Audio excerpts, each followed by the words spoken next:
Hello team and welcome to another ATP Geopolitics video with myself, Jonathan MSP's Ukraine War news update for the 29th of September 2023. Let's get straight to the military aid segment, and we're going to start with training of Ukrainian pilots to master American F-16 fighters has started in the USA. Yay! That's excellent, brilliant. There's this coalition of nations helping Ukraine with their F-16 pilot training and mechanics training, so on and so forth. So that's really good that is now beginning to take off, so to speak. Well, good, but then not good.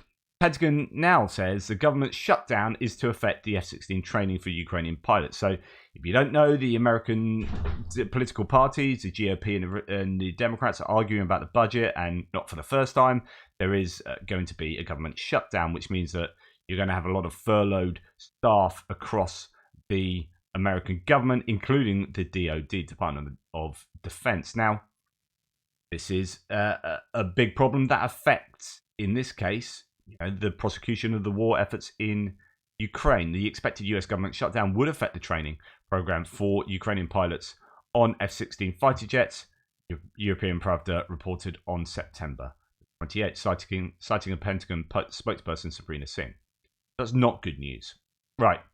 Germany greenlights joint Rheinmetall Ukraine venture in Kyiv. So we have a bunch of entities like Rheinmetall, BAE Systems, and other defense military manufacturers that are setting up shop in Ukraine.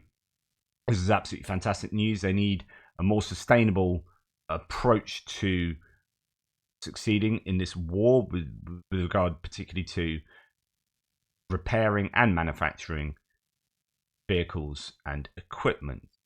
Now, I've thought previously about, if I was in charge of Rheinmetall, where would I set up my manufacturing or repair facility within Ukraine? And you've got several options here. I mean, you could set it up over towards the west here, near Lviv, near the Polish border, right on the Polish borders. So you can get stuff in from Germany, Poland, and that's good for, importing equipment, but it's within Ukraine, and so therefore it's more convenient for getting stuff around Ukraine. It's also over to the west, so it's less likely to be hit by cruise missiles, Kinzhal maybe, long-distance drones. But then you do hear that Lviv being hit, and other places right far over, Ivano-Frankivsk, right over here, have been hit. So on the one hand, you are far away, but on the other hand, the air defense systems in Ukraine are much more likely to be near the front lines or around key places like Kyiv, Kryvyi Rih, Mykolaiv, Odessa, Dnipro, Kharkiv, so on and so forth. So that leaves a bit of a hole here. Yes, it's safer, but also there are fewer air defense systems. So if you do place a factory right over here, then you can bet your bottom dollar that will be target number one for the Russians. Okay, but then we hear that actually they're setting it up in Kyiv, and you think, wow, you're going right into the dragon's den there. But Kyiv is probably the safest city on earth, well, the most heavily, not the safest city, the most heavily air defended city on earth, right? There's a variety of air defense systems, and some of the very best that money can buy set up around Kyiv, to the point where they have what they claim is a 100% success rate in intercepting missiles and drones in and around Kyiv. So if you're going to set up anywhere that will be a high value target for the Russians, then Kyiv is probably the most sensible place to set up. So I thought that was quite interesting that they've chosen there. Germany's regulatory agency has approved yesterday the plans of the arms manufacturer Rheinmetall to set up a joint venture in Kyiv together with the Ukrainian defense industry. This new enterprise will provide maintenance, assembly, production, and development of military vehicles, and initially operate exclusively on the territory of Ukraine, German Federal Cartel Office has said. Right, this is a Swedish British two-track amphibious armoured personnel carrier, the BVS-10, handed over by the Netherlands. It's in service with the armed forces of Ukraine, practicing overcoming a water obstacle. Right, I find this I find this musically problematic. I find these vehicles to be quite scary. Like, I just think you're driving a tracked, very heavy metal vehicle into the water with a huge gun on top. Like, there's no chance that that's not going to sink. I'm sorry, but I wouldn't do that. I'm not confident in the seals on that and its tractor. And look how far it goes down. Look, just no, and it seems to dip even more. And this thing's floating up, and you know, I don't trust those amphibious vehicles. I'm sorry, but there you go. There were claims, I think, towards the beginning of the war when the Russians tried to get across some of the rivers. It might have been around the Balaklia incident where they lost, around 100 vehicles in 3 crossings that completely failed. There were claims that some of the vehicles, the old Soviet vehicles, the seals weren't good on those, and not ideal. Anyway, Ukraine is sending 1,700 plus more drones to the front line. Units among them are both Ukrainian-made drones and drones already in service with other NATO countries. The drone, obviously, we know how important drones are for operations on the front line, right? For this war, for both sides. But the sheer variety of drones that are being used, and the drones being designed and manufactured by the Ukrainians themselves, is staggering. What's on show here, from no doubt all around the world, is an incredible exposition of tech and capability. I assume pretty much the best NATO has to offer in certain regards, in certain categories. Just incredible, the amount of tech and capability on show just in this short video. 1,700 plus of these going on their way to the front line. This is the power, I presume, of United 24, for example, raising all that money as they have, but also the direct sort of bilateral provision of different nations as they do both deals and also provide just outright assistance with and to Ukraine. Right. The EU has threatened India and Turkey with consequences due to the supply of components to Russia and Iran. This is reported by The Guardian. The EU has warned companies from Europe and other governments about a possible ban on the sale of components to Turkey, India, and Kazakhstan due to the re-exports of Russia. There are so many loopholes to these sanctions. There are nations that are kind of breaking the rules and, doing stuff that is maybe, outright breaking the rules, but also nations doing stuff that is within the rules. It's not illegal to export, I don't know, let's say, for example, washing machines to Kazakhstan. And then Kazakhstan are exporting washing machines because they're not adhering to sanctions and whatnot to Russia. And then, well, no one's really breaking the rules as far as what's been agreed. So it's tightening up on the rules themselves, so making sure that people don't break them, but also making sure there aren't loopholes that can be taken advantage of within the rules structure. Okay, but on top of that, going on to geopolitical stuff now, Kazakhstan supports anti-Russian sanctions, according to Tokiev. So this was stated by the president of the Republic of Kazakhstan after meeting with German Chancellor Scholz. So good stuff. Scholz, he's come under a lot of criticism recently for the Taurus debacle, but this seems to be a good use of Scholz. Quote, Kazakhstan clearly stated that it will follow the sanctions regime. We have contacts and relevant organizations. Any fears of the German side regarding any actions aimed at circumventing the sanctions regime, it seems to me that there should not be. So this idea that, Germany being one example of economic entities within Germany exporting to places like Kazakhstan and Kyrgyzstan. Well, Kazakhstan here being at least strong with rhetoric on, hey, you don't have to worry about that. We won't be breaking sanctions rules. We support anti-Russian sanctions. So it's interesting in that context, i.e., tightening the rules. But it's also interesting in the geopolitical positioning of Kazakhstan in the area that it is. Yet another repudiation of the Russian regime. Okay, The Hill, the American political publication, reporting that Republicans remove Ukraine funding from the U.S. defense spending bill. So House Republicans in the U.S. Congress voted to strip $300 million in Ukraine aid from their defense spending bill in an effort to secure votes from their hardline members, according to the Hill from yesterday. The House Rules Committee convened at night on the 27th to remove the funding for Ukraine Security Assistance Initiative from the defense spending package and instead have it stand as a separate bill, the outlet said. Well, then what happens is it appears that separate bill, rather than being part of the whole defense budget, was then U.S. House of Representatives approved a $300 million tranche for Ukraine late on September 28th, so late last night, after Republicans removed it from the defense spending bill. So all's well that ends well, hopefully, that the Republicans tried to not get it through, take it out of the defense bill so they wouldn't hold up other defense elements, in hope that I presume it will get voted down, and then it didn't get voted down. So I think that's good news for the Ukrainians as far as I interpret that. In fact, the US Congress, strong support for Ukraine remains among the majority of lawmakers from both parties. So there is this bipartisan support. There's a lot of worry about what the US is going to do politically, where it's going to go in the next elections, and how that's going to affect aid to Ukraine. And there's so many moves from particularly Republicans to try and stymie any efforts to continue supporting Ukraine from certain elements of the GOP.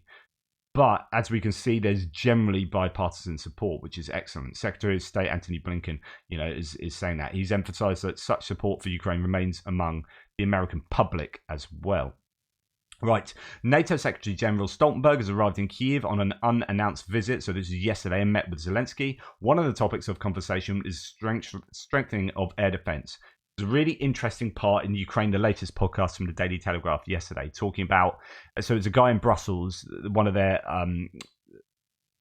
guys, journalists in Brussels, are talking about how there's been a shift, and this is kind of what we've seen reflected in a lot of conversations and announcements. There's been a shift from allied nations saying, right, this war is going to go on for a long time, which means that the Russians, with the potential for them stockpiling cruise missiles, that we could continue giving Ukraine a load of equipment to use up on the front line, but actually they are in one sense exhausting their air defenses, but not. It's a fact that actually I think it's more, and this is a bit of my speculation and what I could glean from that podcast, is that the Russians are hitting a wider variety of targets.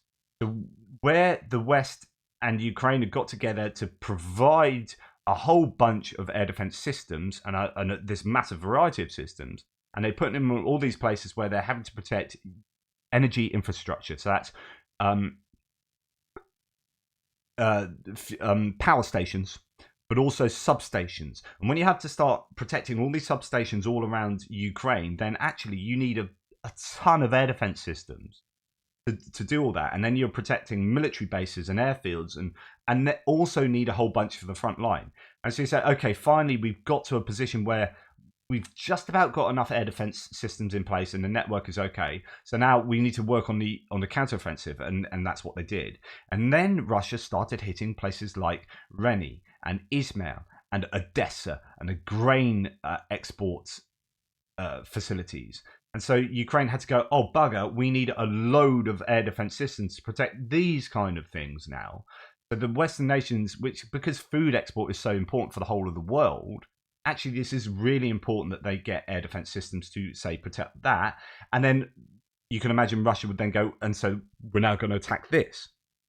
And that just means that Ukraine needs an absolute ton of air defenses, and it is still at the top of the list. And so the Western nations appear to have been going back to the drawing board and say, right, okay, start again, right, we really need to give a load of air defense systems. And so I was talking the other day, or at least Andrew Perpetual's live stream that I excerpted for you, was talking about how there should be, 5 more Patriot systems coming online next year that the Ukrainians are buying. Possibly from various places, but certainly from Raytheon itself. I think there are 5 from Raytheon that are going to be put in Ukraine, and goodness, they need those Patriots, and ideally they need some near the front line as well. So that seems to be where the focus is, and this NATO meeting might be a part of that. And actually, with the NATO meeting, alongside it, we had Grant Shapps from the UK Defence Secretary, but also France's Defence Minister Sébastien Lecornu arriving in Ukraine to talk as well and thrash things out. So I think that might well be part of the things I'll be talking about. I mean, goodness, I hope they talk about things like get some Mirage airframes out there as well. I know it's not what Yuri Ignat said they want, but I don't know. The airframes train as many pilots as possible. Okay. Moving on, Sweden, Denmark, Finland, and Norway will also boycott the return of Russian teams to UEFA competitions in the under-17 age category. I reported on this yesterday. A few nations had said they're going to pull out. They've been joined, so hopefully UEFA will change from this boycotting. Good stuff. Swedish prosecutors have requested 5 years in prison for Russian Sergei Skvortsov, who is accused of transferring Western technologies to the Russian military. So again, this might be linked to sort of sanctions, but it might just be actually I don't know enough details here, but it might well be military technology that's above kind of sanctions levels that actually that's being transferred to Russia kind of illegally. So yeah, either way, good news that kind of action is taking place. Not that the transfer is taking place, but people are coming down hard on it. Now, this is the Taliban arriving in Kazan in Russia for negotiations. On the other hand, says P*11, we have a few US senators and Congress people supporting Russia. So support Russia means supporting Iran, which means supporting North Korea as well, which means supporting China as well, which means supporting the Taliban. Is that what you really want, GOP, says P*11? Well, far be it from me to jump on that wagon. But I have to say, when you look at who Russia's mates are, you do have to wonder how far maybe they've fallen. Yes, of course, China's going to be naturally alongside them, part of BRICS. But when you're having to go to Iran and North Korea for your military support, and when you're having to do negotiations with the Taliban, like how far have you fallen? But also, this is a clear message for those maybe on the particularly the right in the US, who are being very strong in their anti-Ukrainian aid. It's like, let's have a look at who Russia really are, cozying up with here. You're no fan of the Taliban. No one in the West is a big fan of the Taliban. No one's a fan of North Korea. No one's a fan of Iran particularly. So, and then you keep saying that China's a big threat. Well, these are all Russia's mates. So unless we support Ukraine against Russia, you are by implication or by extension supporting those entities. That is a problem. Right.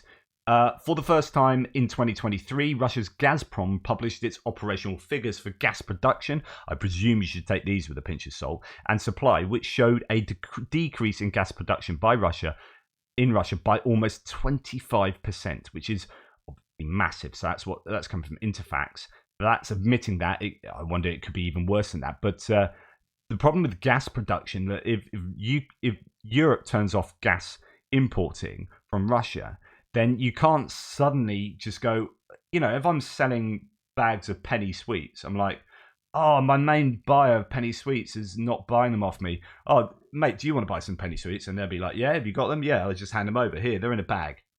That's easy, right? I can replace one consumer with another consumer. When it comes to gas, right, gas export, if Europe turn off the gas, then that's taken decades of logistics to sort out and building of massive pipelines at the cost of billions, right? If you turn that off, you can't just go, can someone else buy my gas? Because you have to spend decades building pipelines and spending billions on logistics. But one of the only ways around that is to liquefy the gas so you can transport it. But even that requires quite a lot of logistics thought and a bunch of ships that can do that and customers that want that. It's not as easy as just going from here to there to replace that that demand for gas.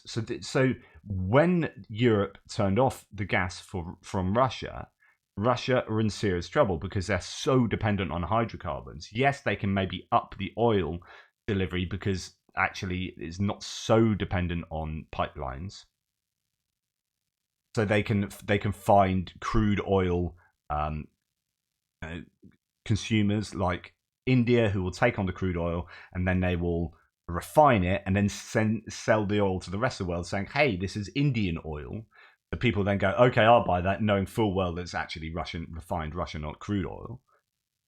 That's an issue, but there's a way out for Russia there. But with gas, less so. So to have a 25% decrease in supply will hit the Russian purses, their bank balance hugely. And it'll have a massive effect on their ability to finance the war. Right. That's the end of the video, essentially. But I just want to talk about a couple of things here. So there are some people, so here's New York Times, I think, doing another one that some people are annoyed with. Who's gaining ground in Ukraine? This year, no one. This is the idea that it's a stalemate on the front lines and it's not going very well. However, the kickback from Mykola Bieleskov is saying that this is very terrible media coverage. The fact that very little territory has changed hands in 2023 doesn't mean the war is a stalemate. So there are other things taking place that are really significant. Think about Crimea, think about all these strikes, so on and so forth. But on the other hand, in the Times today, we've got Tony Radakin. So Tony Radakin, who is the UK's main military man, who is actually out in Ukraine often. He's out there yesterday with Grant Shapps, whereas American military personnel aren't allowed to set foot in Ukraine for safety reasons. The UK doesn't have that same rule. So actually, Tony Radakin is a really important, it's become a really important go-between between kind of NATO and Zaluzhny Ukrainians. So he has some valuable insight, and so this interview is very interesting. So Admiral Sir Tony Radakin, the Chief of Defence Staff, suggested expectations may need to be adjusted about what Kyiv can achieve in the short term after the counteroffensive failed to deliver the decisive breakthrough many hoped for at the beginning of the summer. The Ukrainian army has made limited gains in its counteroffensive so far, capturing a number of frontline villages, but dense minefields, reckoned by some to be the largest in the world, have largely thwarted Kyiv's attempts to use Western tanks and armoured vehicles to punch through the Russian defences, the Times says. Ukrainian sappers have been forced to defuse mines by hand, and assault brigades have had to recapture territory trench by trench. This is all pretty true, right? Speaking on War on the Rocks podcast, so that's the Michael Kaufman podcast, and American Indeed podcast, Radakin said the West needed to be, quote, very careful of rushing to easy judgments about the counteroffensive and dismissed the idea of golden timeline. This is a visceral war where time and achievements get adjusted. So what you're seeing is a Ukraine adapting to some tough Russian defenses, but that has got the initiative and is grinding through and making progress, he said. Radakin suggested the war could drag on for some time and warned that Ukraine's ability to win the war depended on it being able to outlast Russia. It's the military that wins battles, but it's the economics and that sustainability that tends to win wars, he said. Absolutely true. When you look back in history, and this is why it's so important to look at what Russia is doing with regard to selling oil and gas, because their ability to finance the war is essentially their ability to prevail in the war. And this is why I'm much more hopeful for Ukraine than Russia, because Ukraine has the collective economic might of NATO behind it, and Russia doesn't. It has potentially China, but China are very reticent to get fully involved, and they have their own problems at the moment, China, big time. And so that is absolutely right from Radakin. But he does go on to say this, and this is so worth taking on board. Radakin suggested that Kyiv's generals were hampered by the wide variety of vehicles operated by the Ukrainian army and the lack of training of its soldiers, as he reflected on why counteroffensive had not proceeded at a similar pace to advances around Kharkiv and Kherson. Quote, when you look at the start of the counteroffensive, there were points where Ukraine wanted to assure itself of a bit more equipment, more ammunition. Then it went into a bad period of weather and it impacted it. Then you've done some of the wargaming and made assessments about Russia, and then in actuality, some of those Russian defenses have been stronger than first anticipated. I think if you're in Kyiv, when you speak to General Zaluzhny, head of the Ukrainian Armed Forces, he's got his fleet of equipment, some of it ex-Soviet, some of it from all over the world, and then his force is not professional soldiers' force, it's a citizens' army. So how do you get a citizen army to fight in the way that Ukraine is in order to overcome the Russian defenses? There's a humility and sobering element to that. In other words, they've got this massive variety of equipment, and there's long been said to be a problem logistically for trying to maintain all that equipment, for training everyone on that equipment. You know, it might be the a Rosmach has blown up one day, but you're still okay, so you then go and have to go and use a Bradley or I don't know, a Striker or something. It's like, well, I just got used to that, and now I'm having to work on this, and I have no expertise on that. And there's so many bits of equipment that becomes a hindrance to the Ukrainians. Although they absolutely need it, but it's just, you know, it's a challenge, isn't it? And of course, they many of these troops aren't long trained professional army types. They are civilian volunteers and so on. The Radakin urged Western politicians not to measure the success of the counteroffensive in incremental gains and insisted Russia had failed in its overall aim. So this is going to come on to my last bit, okay? So let's stop looking maybe so much. I mean, I'm going to still look at that, but it's understanding where that fits in. It's not all about single kilometers here and there, but it's about what's going on as a whole picture. And in this case, Radakin's talking about, actually, it's about how, let's not look at how much Ukraine have succeeded, but let's understand how much Russia have failed. So, quote, "We are in danger of briefing our leaders on a daily, weekly basis of the number of kilometers that Ukraine has achieved," he said. "We skip over the fact that Russia's objectives have been a total failure." And that can't be emphasized enough. I mean, Russia have failed, but I just want to pop into Ukraine the latest here with Dom Nichols speaking from 2 days ago, talking about, it's related to that. It's like, let's stop measuring it in kilometers and let's keep an eye on what else is going on. And this is really important. This is why I spend so much time saying, well, you've had strikes here, logistics is being hit over here, you've got this going on there, you've got that bridge has been taken out, you got these air bases struck. And then you understand an overall picture of what's going on. And it isn't just about kilometers, although eventually it needs to be about kilometers, of course.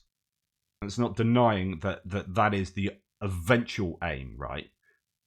But it's about putting things in, getting your ducks in order first. And that process may take just a lot longer than people thought. But basically, the point I'm trying to make in the video tomorrow is that we are looking at a whole number of things happening in Ukraine and Russia. We've got the Southwest Offensive, we've got the stuff around Bakhmut, we've got activity in the Black Sea, we've got all this partisan or irregular activity in the occupied territories and inside Russia, drones over Moscow, so on and so forth. And they might, on the face of it, look random. And there's a criticism that, the offensive is failing. It's been going since June and nothing's happening. My suggestion is that is just one aspect of the war. And there are various different lines of operation, which might be conventional on the ground or conventional at sea or air defense or what have you. And as long as all these lines are pointing in the same direction and are aimed at a recognized end state about how this is going to end, then that's fine. And operational art is about keeping all these forces in balance and making sure that no one gets too far ahead and it all gets out of balance. And I just wonder if we're looking at different activities on these lines at different times, and the ability we have now with media, especially social media, to really dial down and view in great detail some very, very, very tactical actions. I wonder if that's skewed our understanding of the war. And I think we are staring at little bits and pieces through a drinking straw. We see a Russian tank getting blown up, or a Marder today, a German Marder vehicle in service with Ukrainian forces that's blown up. And we go, oh my God, that's it, it's all over. And actually, we're looking at really small, tiny tactical details. And I think what we need to do is take a step back and try and see if there is a coherent plan here, various different lines of operations, all aiming towards the end state. And if actually it's very easy to get wrapped up in judging this to be an incoherent and disjointed military activity that's going on, or say, that Ukraine is just firing anti-ship missiles at the Black Sea Fleet to try and get a good headline because it's not going well in the south. And actually, maybe it's completely wrong, and maybe there is a level of operational art being applied here, and these are all on different lines of activity, all pointing in the same direction. I just put these ideas out there for you to judge yourself, but that will be out on YouTube at 1800, 6 p.m. London time. So I think that's a really important point to make, that there are so many things, different elements to this that are all, as you said, it may look chaotic, but they are, I assume, all moving in one direction. Like, Ukraine aren't going to be sending drones that, using all that time, energy, and money and whatever and effort in sending drones to Moscow if it wasn't for a particular aim, right? Bryansk, Belgorod, so on and so forth. They're not going to be doing that. They're not going to be hitting Crimea, and they're not going to be designing torpedo drones. They're not going to be designing sea baby drones and utilizing blah, blah, blah, just for a laugh, right? This is all going towards some kind of central aim, obviously prevailing in the war, but you break down overall objectives into sub-objectives. And all of those sub-objectives are moving towards that single objective. So, one objective, 10 objectives, 20 objectives. You have this pyramid of objectives, and all of those things that are taking place at the moment, all of these elements of the war are all working towards that single goal. And one of those things is like advancing in the Robotna sector, right? That's one of the, you might think it's a really important one, it is, and eventually they will have to, but just because they haven't succeeded in doing that as quickly as one might have thought, because of all the challenges with the good Russian defenses, it doesn't mean that this whole last few months is therefore a complete failure. There's so much stuff going on and so much success for the Ukrainians that hopefully I'm reporting to you on a daily basis, and you can get a sense of that it just important to see things in context and perspective. Having said that, going back to what Tony Radakin is saying, there is obviously a sense that it isn't going as quickly as people had anticipated, including the Ukrainians, and things are tougher. But like I've said before, there isn't a time limit on it. It's not like, if Ukraine don't get this done by Christmas, then they've lost everything in the world forever. Like, no, there's no time limit for the Ukrainians. The only time constraints are political time constraints to do with elections in the US, elections in Slovakia this weekend, elections here, that can lead to a different political landscape that doesn't or does lend itself to continued Ukrainian support.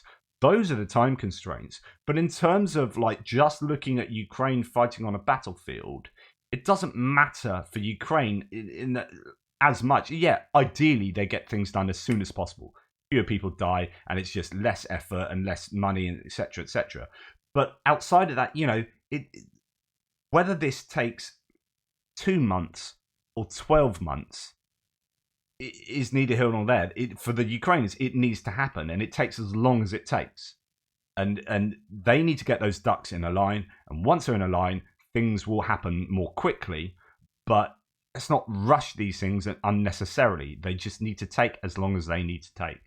I hope that makes sense. Anyway, thank you for watching. I'm going to be placing my extra video today on my other channel again, on my ATP Atypical Philosopher channel, and I'll put the I'll announce that on a post on this channel. Some people are saying, yesterday, wow, there was adverts on this. It's amazing that you solved it. No, that's on my other channel, which has been collecting cobwebs for the last 6 months. But the reason that's got adverts on is because that's my other channel. It's not this channel. This channel is still screwed over by YouTube, and I'm still like embroiled in an argument. Anyway, just in case you missed that from earlier today. But yeah, so I'll be putting my extra video on there. I'll do my frontline video on here most probably. Sorry to mess you around. I don't have too much choice in that matter due to what YouTube are doing. Anyway, thanks so much. Take care. Speak soon.